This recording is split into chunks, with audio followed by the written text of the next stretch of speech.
Shalom Bapak Ibu Jemaat yang terkasih, selamat malam. Jumpa lagi dengan saya di Naikol malam hari ini dengan Pendeta Christian. Sebelum kita membaca dan merenungkan firman Tuhan, mari kita berdoa. Tuhan, kami akan membaca dan merenungkan firman-Mu. Saatnya bimbinglah kami dari Roh Kudus-Mu agar kami dapat membaca dan melakukannya dalam bimbingan Roh Kudus. Amin. Bacaan kita pada malam hari ini, kita diambil dalam kitab Wahyu 21 ayat 17 sampai 18. Yang berkata demikian. Lalu ia mengukur temboknya 144 hasta menurut ukuran manusia, yang adalah juga ukuran malaikat. Tembok itu terbuat dari permata yaspis dan kota itu sendiri dari emas tulen bagaikan kaca murni. Demikianlah firman Tuhan. Shalom Bapak Ibu Jemaat yang terkasih. Apa kabarnya pada malam hari ini ketika merenungkan tentang kitab Wahyu? Kita sedang merenungkan tentang kitab yang penuh dengan simbol-simbol apokaliptik yang menggambarkan tentang berbagai hal yang mau menguatkan iman kita di tengah-tengah penderitaan, perjuangan, bahkan dalam hal membangun atau dalam hal melawan ketidakadilan dan diskriminasi yang terjadi di berbagai belahan dunia, bahkan hari-hari ini, bahkan ada di sekitar kita. Ketika merenungkan bacaan ini, kita memaknainya terkait dengan kata-kata yang merujuk pada emas, pada sesuatu yang punya ukuran dan diameternya. Kita tentunya melihat seperti gambar di belakang ini, bangunan yang kemudian sedang dibangun untuk suatu tujuan. Kalau tembok, suatu tujuan keamanan bagi suatu kota. Ketika kita memikirkan tentang hal ini, kita tentunya memikirkan tentang bagaimana keseimbangan yang Tuhan hadirkan dalam kehidupan. Tembok bermakna pelindung. Dahulu kalau untuk menjamin keamanan kota, suatu wilayah kerajaan tentunya dibutuhkan tembok yang kokoh, yang kuat untuk yang dipastikan bahwa itu akan memberikan keamanan bagi mereka yang tinggal di dalamnya. Demikian juga ketika kita merenungkan bacaan di malam hari ini, kita melihat bahwa ayat 17 berkata, lalu dia mengukur temboknya 144 hasta. Jadi dia mengukur, berarti dia berhati-hati. Dia mencari sesuatu yang pas, yang kemudian digunakan untuk membangun suatu tembok keamanan, di mana tembok ini bukan tembok biasa, namun dia terbuat dari permata yaspis dan dari emas tulen. Artinya permata dan emas sesuatu yang sangat mulia, sangat berharga, sangat mahal nilainya, di mana ini memberikan arti bagi kita bahwa makna terhadap sesuatu yang baru yang diberikan Tuhan dalam kehidupan kita, mengganti yang lama, itu tentunya yang terbaik, yang sangat terbaik. Emas dan permata yaspis menggambarkan tentang bagaimana Tuhan sangat serius dengan kehidupan kita. Tuhan sangat bertanggung jawab atas kehidupan umatnya yang ada di tengah-tengah penderitaan. Oleh karena itu, bacaan ini hendak memberikan gambaran bagi kita bahwa ketika ada dalam penderitaan, ada dalam pergumulan yang sangat luar biasa, Tuhan pasti memberikan yang terbaik. Tuhan pasti mengganti yang hilang, yang rusak, yang kemudian menjadi bagian yang sangat berharga dalam kehidupan kita. Tapi di sisi lain, ketika itu diambil, dicurangi, dibuat tidak layak dan sebagainya, bahkan dijahati, percayalah bahwa dalam spirit ketika membaca kitab Wahyu ini, kita memahami bahwa ada pengharapan bahwa Tuhan akan menggantinya dengan sesuatu yang lebih baik.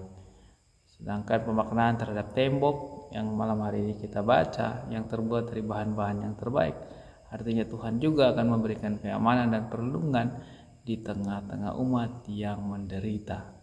Asalkan dalam penderitaan itu kita harus benar, harus tetap tekun pada jalan kebenaran yang Tuhan maksudkan.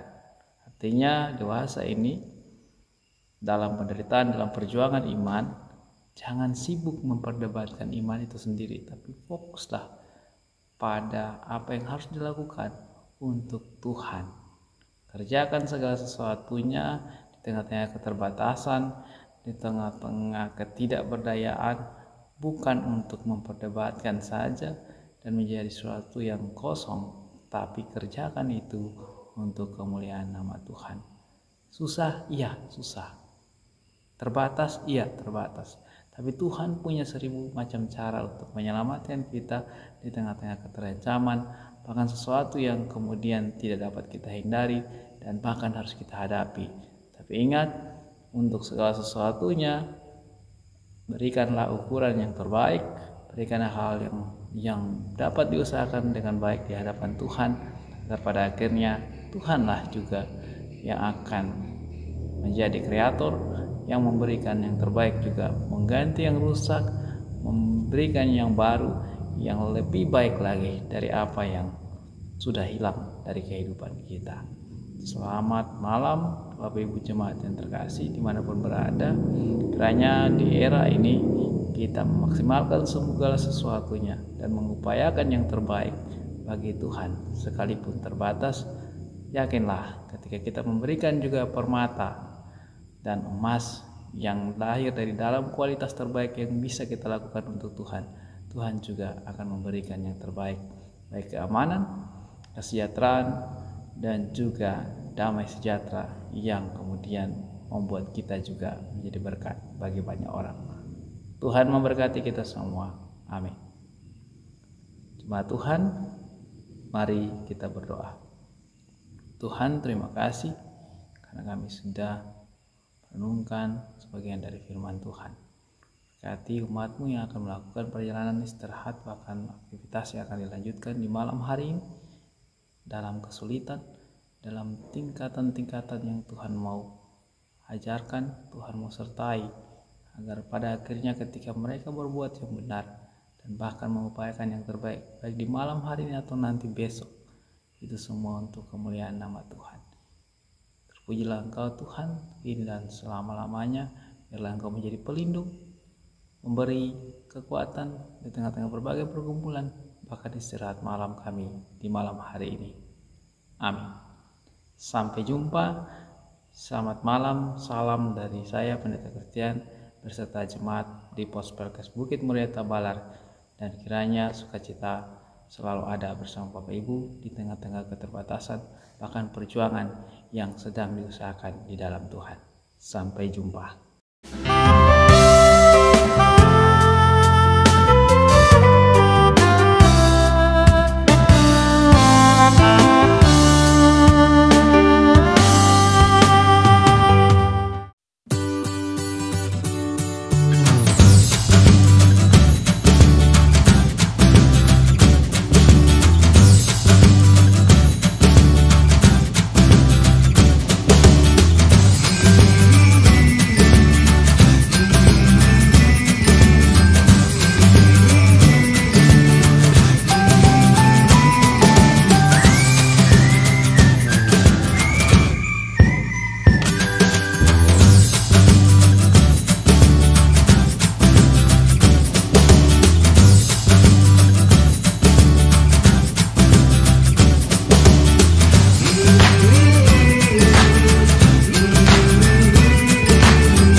Kesehatan Gria Husada Surabaya membuka penerimaan mahasiswa baru tahun ajaran 2023 sampai 2024.